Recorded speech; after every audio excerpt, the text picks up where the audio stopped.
ও মাই god, তুফানের মতোই। দর্শক উপবিশ্বাস বলেছেন শাকিব খান হচ্ছেন second Shahrukh Khan. Of course, because of Shahrukh খানের মানে ফ্যামিলি স্ট্যাটাসের সাথে শাকিব খানের সবকিছুই মিলে যায়।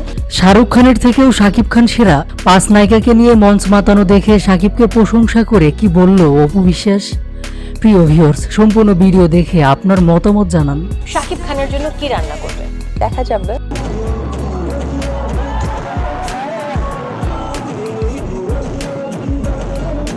গতকালকে নতুন এক ইতিহাস রচনা করেছেন ঢাকাই সিনেমার শীর্ষ নায়ক শাকিব খান। প্রথমবারের মতো একসঙ্গে 5 নায়িকাকে নিয়ে র্যাম্পে হেঁটে রীতিমতো তাক লাগিয়ে দিয়েছেন শাকিব খান, জানিয়ে বর্তমানে সামাজিক যোগাযোগ মাধ্যমে তুমুল আলোচনা হচ্ছে। তবে সবার মনে একটা প্রশ্ন, 5 নায়িকাকে নিয়ে র্যাম্পে হাঁটলেন শাকিব খান, কেন নেই অপু বিশ্বাস? অপু বিশ্বাস তো সবার আগে থাকার কথা, কেননা তিনি হচ্ছেন শাকিবের প্রতিষ্ঠানের ব্র্যান্ড অ্যাম্বাসেডর। বিদ্যা সিনহা, মিম, পূজাচেরি, পরিমণি, তানজিন তিশা ও সাবিলা নূরকে নিয়ে মঞ্চ মাতালেও তবে সেদিন সেখানে দেখা যায়নি অপু বিশ্বাসকে।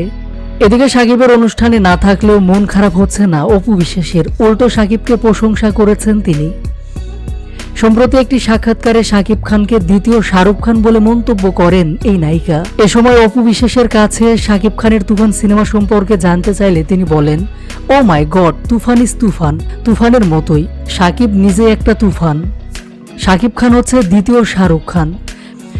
এই সপ্তাহে শাকিব খানের জন্য কি রান্না করবেন এমন প্রশ্নের উত্তরে অপু বিশ্বাস হেসে দিয়ে বলেন, দেখা যাক কি রান্না করি। আসলে পরিকল্পনা করে কোনো কিছু করা হয় না, হঠাৎ করেই করে ফেলি। এদিকে অপু বিশ্বাসের মুখে শাকিব খানের এমন প্রশংসা শুনে মুগ্ধ হয়েছেন সবাই। কিভাবে স্বামীকে প্রশংসা করতে হয় তাই যেন দেখালেন এই নায়িকা।